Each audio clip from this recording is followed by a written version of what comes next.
Hello everyone, आप सभी का स्वागत है एक्सप्लेनेशन विद शिक्षा यूट्यूब चैनल में। तो आज का हमारा टॉपिक रहने वाला है पंचवटी कविता के आधार पर गुप्त जी के जो काव्य की विशेषताएं बतानी है। ठीक है, पुस्तक में आप देख सकते कुछ इस प्रकार से चौथा प्रश्न आप देख सकते हैं। इस तरह से जो है एग्जाम में पूछा जा सकता है। आप चाहे तो पहला जो प्रश्न है सारांश को भी इस प्रश्न में के उत्तर में ऐड कर सकते हैं, क्योंकि विशेषताओं में भी जो है कहानी की पूरी घटना आ जाएगी। चलिए शुरू करते हैं। तो पहली हेडिंग आप डाल सकते हैं कि मैथिली शरण शरण गुप्त जी का सामान्य परिचय। तो इनके बारे में संक्षिप्त में जान लेते हैं। जो मैथिली शरण गुप्त जी ये द्विवेदी युगीन जो साहित्यधारा रही है कि श्रेष्ठ साहित्यकार जो है रहे है।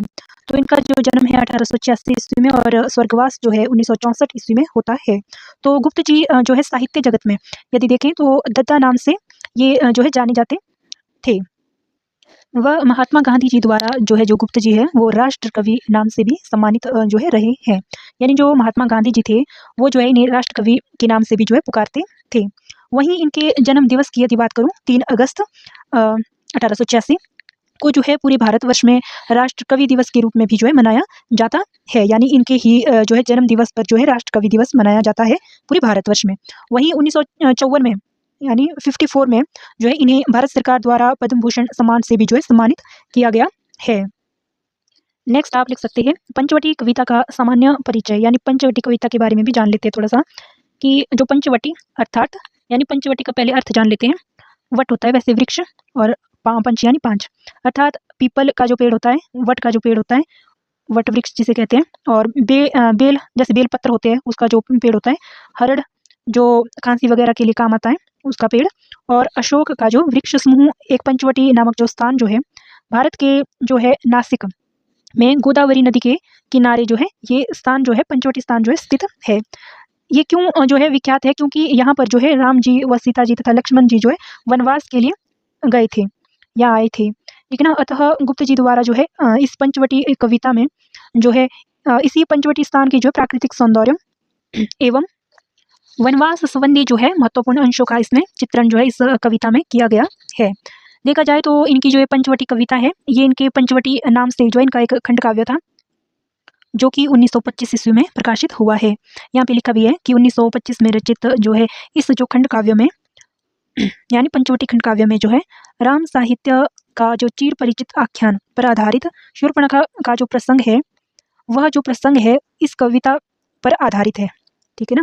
वैसे तो ये पूरा एक खंड काव्य है, लेकिन जो ये प्रस्तुत जो कविता है पंचवटी नाम से जो आपके सिलेबस में लगी है ये जो है केवल शूर्पणखा प्रसंग पर जो है आधारित है। और इस प्रकार इसी जो है कविता में इन्होंने प्रकृति की ओर जो है लौटो आएगा, यहाँ पे लौटा नहीं होगा, लौटो का जो है सिद्धांत भी जो है दिया है। ठीक है ना। लौटो का सिद्धांत जो है दिया है, प्रकृति की ओर लौटो का सिद्धांत दिया है। अब आती है जो पंचवटी जो कविता है इसके आधार पर जो है इनकी जो प्रमुख काव्यगत विशेषताएं रही हैं उस पर आते हैं। तो आप लिख सकते हैं हेडिंग इस तरह से भारतीय संस्कृति की महत्ता का जो है वर्णन। यानी इसमें जो भारतीय जो संस्कृति है हमारी उसकी महत्वता का जो है इसमें वर्णन जो है किया है। तो देखा जाए तो गुप्त जी ने जो है न केवल इस कविता में यानी पंचवटी कविता में बल्कि अन्य अपनी अनेकों रचनाओं में जैसे जयद्रथ वध और द्वापर हो गया, साकेत हो गया, यशोधरा आदि जो है रचनाओं में भी जो है भारतीय संस्कृति का जो है अनेकों माध्यम से यानी उसमें अनेक जो है तरह से या अनेकों प्रतीकों का जो है सहयोग लेकर जो है भारतीय संस्कृति का जो है यथार्थ जो है वर्णन जो है किया है। और भारतीय संस्कृति का यथार्थ वर्णन करते हुए जो है इसमें भारतीय संस्कृति की महत्वता का भी जो है परिचय दिया है। जैसे इस कविता में देखें तो उदाहरण के लिए प्रस्तुत कविता में जो है भारतीय संस्कृति की महत्वता का वर्णन करते हुए गुप्त जी लिखते हैं कि यह जो है हमारी संस्कृति की महत्वता ही है कि जो है त्याग और संस्कारों की जो पालना करना जो है हम इसी से जो है सीखते हैं। अतः ये हमारी संस्कृति के जो है प्राण है, यानी त्याग करना और संस्कारों की पालना करना। यदि आप पंचवटी कविता पढ़ेंगे तो उसमें जो है राम जी जो है एक और वे जो है राम राज्य का जो है वे त्याग करते हैं यानी वनवास के लिए जाते हैं, और दूसरा वे जो है संस्कारों की भी जो है पालना करते हैं। यानी जब कैकेयी जी ये सुनाती है कि उन्हें वनवास जाना है तो वे जो है अपनी माता के जो है वचनों की जो है पालना करते हैं और जो है अयोध्या के सारे सुख चैन ऐश्वर्य को छोड़कर वनवास के लिए तैयार हो जाते हैं और चले जाते हैं। ये घटना रहती है कविता में। अर्थात कहीं न कहीं जो गुप्त जी है, वो यहाँ पे स्पष्ट करना चाहते हैं कि जो है प्राचीन काल से ही जो है, जो भारतीय है, वो जो है संस्कारों की पालना करते आए हैं। उनमें त्याग भावना जो है कूट-कूट कर भरी हुई है अपने राष्ट्र के प्रति, ठीक है ना? सामने वाले के प्रति, सामने वाले के कल्याण के प्रति जो है त्याग भावना भी उनमें कूट-कूट कर रही है, जो कि जो है कहीं न कहीं हमारी संस्कृति के ही परिणामतः है। तो इस प्रकार भारतीय संस्कृति की महत्वता का जो है अपने काव्य में उन्होंने वर्णन जो है किया है। नेक्स्ट आप डाल सकते हैं कि नैतिकता और आदर्शवाद का वर्णन इस कविता के माध्यम से उन्होंने किया है, या नैतिकता या आदर्शवाद स्थापित जो है करने का उन्होंने इस कविता द्वारा जो है प्रयत्न जो है किया है। देखा जाए तो मैथिली शरण गुप्त जी जो है ठीक है ना, नैतिकता और आदर्श के जो है वे प्रबल जो है समर्थक रहे हैं, ठीक है ना। प्रारंभ से ही जो है नैतिकता आदर्शवाद के जो है समर्थक वे जो है रहे हैं। इसीलिए उन्होंने जो अपने साहित्य द्वारा भी जो है समाज में जो है नैतिक मूल्यों को स्थापित करने का, व आदर्शवाद को जो है स्थापित करने का उन्होंने अपने साहित्य द्वारा भी जो है प्रयत्न जो है किया है। तो अतः समाज में जो है नैतिकता और आदर्श व्यवस्था को, ठीक है ना, जैसे आदर्श यानी जिसमें हम जो है नैतिक नियमों की पालना कर कर जो है जीवन यापन करते हैं, ऐसी आदर्श व्यवस्था को जो है स्थापित करने के लिए इन्होंने अनेकों रचनाओं द्वारा जो है प्रयास जो है किए हैं। वही बात है, आगे लिखते हैं कि ठीक जो है पंचवटी कविता में भी इन्होंने जो है आदर्श राम राज्य की व्यवस्था को जो है, ठीक है ना, आदर्श जो है राम राज्य की व्यवस्था का इसमें जो है उन्होंने उदाहरण जो है पंचवटी कविता में जो है लिया है, ताकि इसके द्वारा यानी आदर्श राम राज्य की जो है इसमें व्यवस्था का जो है आधार लेकर, ताकि वे जो है इस व्यवस्था द्वारा जो है द्विवेदी युगीन समाज को भी जो है आदर्श राज्य की व्यवस्था स्थापित करने की वे जो है प्रेरणा दे सके, या जो है उन्होंने जो है आदर्श राम राज्य की जो है स्थापना जो है करने का उन्होंने जो है प्रेरणा भी दी और प्रयास भी जो है किया है। नेक्स्ट हेडिंग आप डाल सकते हैं, इतिवृत्तात्मकता पर आधारित साहित्य का सृजन भी जो इन्होंने किया है। तो इतिवृत्तात्मकता पहले समझ लेते हैं कि क्या है। इतिवृत्तात्मकता अर्थात जिसके अंतर्गत किसी धार्मिक, नैतिक, परक जो ग्रंथ को आधार बनाकर जो है इसमें यानी जो है इन ग्रंथों में जो है निहित जो उपदेश होते हैं, उन उपदेशों को अपनी जो है जो नवीन जो रचना में जो है शामिल करके जो है समाज कल्याण के लिए जो है अपनी रचना द्वारा जनमानस को प्रेरित व जागृत करने के उद्देश्य से जब रचना जो है लिखी जाती है, तो वही अवस्था जो है इतिवृत्तात्मकता की कहलाती है। यानी ऐसी रचना जिसमें जो है हम धार्मिक और नैतिक परक जो उपदेश होंगे उनको शामिल करेंगे। उनको क्यों शामिल करना है? ताकि हम जो है समाज का कल्याण कर सकें, समाज में समरसता यानी जो है समता, एकता को जो है स्थापित कर सकें। वही चीज़ इतिवृत्तात्मकता होती है। इति यानी जो वृत्त होता है, इतिवृत्त होता है मतलब इति हुआ पुरातन, यानी इतिहास परक जो वृत्तांत हुआ, उसको आधार लेकर, उसको आधार मानकर जब हम रचना करें, तो वही इतिवृत्तात्मकता कहीं न कहीं कहलाती है। अतः पंचवटी कविता भी जो है इस दृष्टि से, इतिवृत्तात्मकता की दृष्टि से देखें तो पंचवटी कविता भी जो है यानी पौराणिक जो है ग्रंथ या पौराणिक घटना, राम कथा के पौराणिक आख्यान पर आधारित एक कविता है, जिसके माध्यम से गुप्त जी ने जो है समाज में यानी जो द्विवेदी युगीन समाज हो गया या परवर्ती जो युगीन समाज है, यानी आज का जो समाज है, में जो है भ्रातृभाव को, आदर्श राज्य की व्यवस्था को जो है स्थापित करने की प्रेरणा व उपदेश जो है उन्होंने दिया है इस कविता के माध्यम से। तो देखा जाए तो सही है कि इसमें इतिवृत्तात्मकता भी इनके काव्यों में सहज ही देखी जा सकती है। तो ये इस तरह से भी थी कि जो गुप्त जी थे, वे जो है द्विवेदी युगीन साहित्य धारा के साहित्यकार थे। और यदि आपको द्विवेदी युगीन साहित्य धारा की विशेषताएं यदि पता होगी, तो उसमें यही था कि जो है इस युग में जो साहित्यकार थे, वो जो है जन कल्याण के लिए, ठीक है ना, उपदेश परक रचनाएं लिख रहे थे, ठीक है ना, नैतिक मूल्यों पर आधारित जो है रचनाएं जो है लिख रहे थे। और नैतिक जो मूल्यों का पता हमें देखा जाए तो धार्मिक ग्रंथों से ही लगता है, यानी अपने पुराने ग्रंथों से ही लगता है। तो इसलिए इन्होंने भी उनको आधार बनाया और साहित्य का सृजन किया। छठी हेडिंग आप दे सकते हैं, लोक कल्याण की भावना का प्राधान्य भी जो है इनके काव्यों में देखा जा सकता है। लोक कल्याण, ठीक है ना। तो पंचवटी कविता द्वारा लोक कल्याण करने के उद्देश्य से इसमें जो है जो गुप्त जी रहे हैं, उन्होंने राम राज्य की आदर्श व्यवस्था का वर्णन कर, यानी इसमें जो है जो राम राज्य की व्यवस्था का जो है वर्णन करके इन्होंने क्या किया है कि इस जो कविता द्वारा जो है द्विवेदी युगीन समाज में भी जो है ऐसी ही व्यवस्था को जो है स्थापित करने का उन्होंने प्रयास किया। यानी पंचवटी कविता तो वो लिख रहे थे, लेकिन लिखने का जो मेन उद्देश्य था, इसमें जो है उन्होंने राम राज्य की जो है जो घटनाएं हैं, ठीक है ना, जो वनवास की घटनाएं हैं, ठीक है ना, किस तरह से जो है राम जी जो है संस्कारों की पालना करते हैं, ये सब इस कविता में दर्शाने का जो मेन जो उद्देश्य था, वो यही था कि ताकि वे द्विवेदी युगीन समाज में भी जो है ऐसी ही आदर्श व्यवस्था को जो है स्थापित कर सके। मेन जो है इनका प्रयास यही था। इसके बाद लिखते हैं कि जिसमें जो है गुप्त जी ने जो है मुख्यतः जो है समाज में जो है मुख्यतः समरसता, सद्भाव, सहिष्णुता, सामंजस्य और सुख समृद्धि की प्रेरणा जो है द्विवेदी युगीन समाज को जो है दी है, यानी इस कविता में इन्होंने दी है। यानी आदर्श राम राज्य की स्थापना तो वो करना चाहती थी, लेकिन इसमें क्या किया उन्होंने ऐसा, तो इस कविता में उन्होंने समरसत्ता का उपदेश दिया, सद्भावना का दिया, सहिष्णुता का दिया, सामंजस्य का दिया, सुख समृद्धि का भी जो है दिया, और वहीं ना कहीं स्वावलंबन का भी जो है इसमें उन्होंने संदेश जो है जनमानस को जो है दिया है। जब आप पूरी कविता पढ़ेंगे तो आपको पता चल जाएगा। नेक्स्ट आप लिख सकते हैं कि श्रम साधना के महत्व पर बल। तो अपने जो है काव्य द्वारा उन्होंने श्रम साधना के महत्व का भी यथार्थ प्रस्तुत जो है किया है। तो इसके अंतर्गत गुप्त जी जो है प्रस्तुत कविता में वर्णन करते हैं कि जो राम जी जो है अयोध्या की, ठीक है ना, इसमें जो है इस उदाहरण को लेते हैं कि राम जी जो है अयोध्या की जो है सभी सुख सुविधाओं को, ऐश्वर्य आदि का त्याग कर जो है अपनों से दूर होकर, यहाँ पे अपनों होगा, अपने नहीं, अपनों से दूर होकर जो है वनवास चले जाते हैं। लेकिन फिर भी वे जो है भविष्य की परिस्थितियों से जो है ना घबराकर हर परिस्थिति के लिए जो है तैयार रहते हैं। यानी ऐसा नहीं करते हैं कि जो है ऐसा नहीं सोचते हैं कि जो है हम जो है अयोध्या के ऐश्वर्य को छोड़कर ये यदि हम वनवास के लिए जाएंगे, वन की बंजर भूमि में यदि रहने के लिए जाएंगे तो हम कैसे जो है वहाँ पे परिस्थितियों का जो है सामना करेंगे। इस चीज़ के लिए वो घबराते नहीं है, बल्कि हर परिस्थिति के लिए तैयार रहते हैं, यानी परिश्रम करने के लिए वो तैयार जो है रहते हैं। तो यहाँ पे लिखा भी है, अर्थात वन की जो है बंजर भूमि में भी जो है श्रम परिश्रम के लिए वे जो है तैयार रहते हैं। और इस प्रकार जो है न केवल राम जी अपितु सीता जी और लक्ष्मण जी भी जो है परिश्रम करके तथा वन में होने के बावजूद भी जो है श्रम करके, हार्ड वर्क करके वन में भी जो है सभी प्रकार के सुख जो है प्राप्त जो है कर लेते हैं।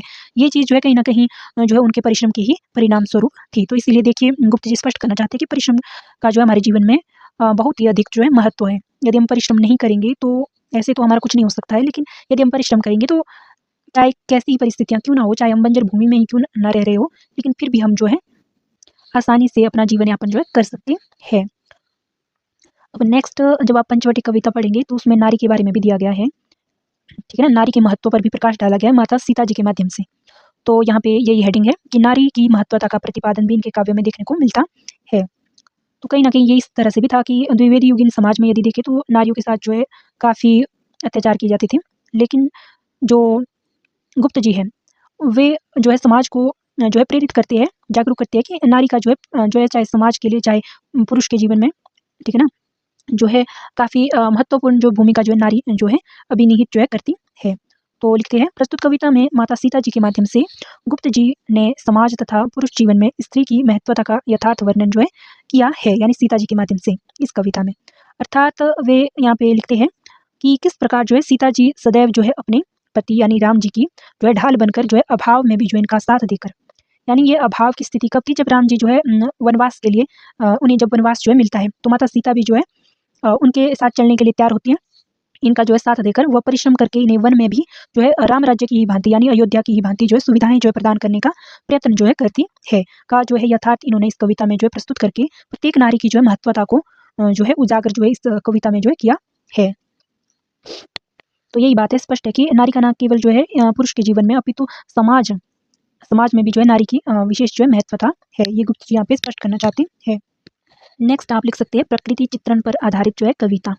तो पंचवटी पहले ही जो है इसके सेकंड हेडिंग में देखेंगे यदि आप, तो एक तो इसमें जो है जो वनवास से संबंधित अंशों का इसमें वर्णन है, और दूसरा इसमें प्राकृतिक सौंदर्य से संबंधित अंशों का इस कविता में जो है वर्णन है। तो इसमें लिखते हैं कि पंचवटी कविता जहाँ एक और, हाँ वही बात है, एक और जो है वनवास संबंधी अंशों को लेकर प्रकट होती है, वहीं दूसरी ओर यह जो कविता है प्रकृति के अपार सौंदर्य को भी विविध रूपों में प्रकट करती है। अर्थात इसमें भी जो है गुप्त जी ने क्या किया है कि प्रकृति के जो है सौंदर्य को, इसके जो है यहाँ पे थोड़ा गलत हो गया है, यहाँ पे इस तरह से आएगा कि इसमें भी जो है गुप्त जी ने प्रकृति के जो है सौंदर्य को जो है प्रकृति के जो अनेक जो रूप होते हैं, ठीक है ना, जैसे संध्याकालीन जो है सौंदर्य का रूप हो गया, प्रातःकालीन सौंदर्य का जो रूप हो गया, तो वैसे ही जो है प्रकृति के अनेकों जो है रूपों का इसमें जो है वर्णन जो है गुप्त जी ने इस कविता में किया है, यानी अनेक रूपों में जो है प्रकृति के सौंदर्य को जो है इन्होंने इसमें प्रकट जो है किया है। इस तरह से यहाँ पे आएगा, जैसे जो है पंचवटी कविता में जैसे प्रकृति के संध्याकालीन सौंदर्य रूप का तथा प्रातःकालीन के जो है सौंदर्य से युक्त